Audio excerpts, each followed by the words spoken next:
I thought I would take you and sneak up on a buddy of mine. He's doing this massive renovation, like really, really big. The house, it hangs off the cliff.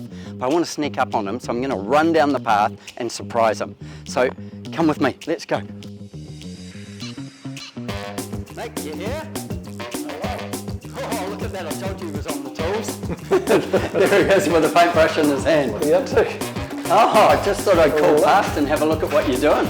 Absolutely. Man, it's come a long way. It looks fantastic. So you've done some really clever stuff in here. I see that you've opened up this piece right across the front of the house. So how many metres are we from here to here? So we've got 16 metres in total from the end to end, and there'll be 12 metres of opening. Yeah, wow. 12 metres. How many doors? 4 doors. 4 doors, 12 metres, and it will just open that whole lot? The whole lot up to the end of the posts. Fantastic. Yeah, it'll look amazing. And here you've got this this truss.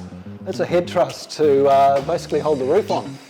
Okay. Stop the So it's a typical ladder truss, correct? Yeah. And then, but it's run like horizontally. Horizontally, yeah. Yeah, right. Normally it's taking the weight across the front of the building. Yeah, and otherwise it would have come down this way and would have taken everything out. Correct, yeah.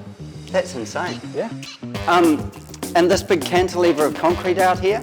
Yeah, we've got about 5 metre extension of suspended concrete slab. Yeah, wow. Which was a bit of a trick. And why the balcony rail up like this? Is that your beam? That's weight? actually a beam, so because we've only got 2 supports, one on each end, we needed a beam to hold the weight of the deck.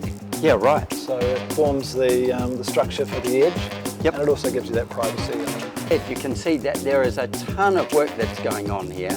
12 metre opening in this part here, over 16 metres, so there's a couple of doors on the end. And then we're standing cantilevered out like 5 metres off the edge of the cliff pretty much, like it's a long way down on the other side. And incredible ceiling with all the timber and the exposed rafters and the structure for that. You've got a bit of work still to do here.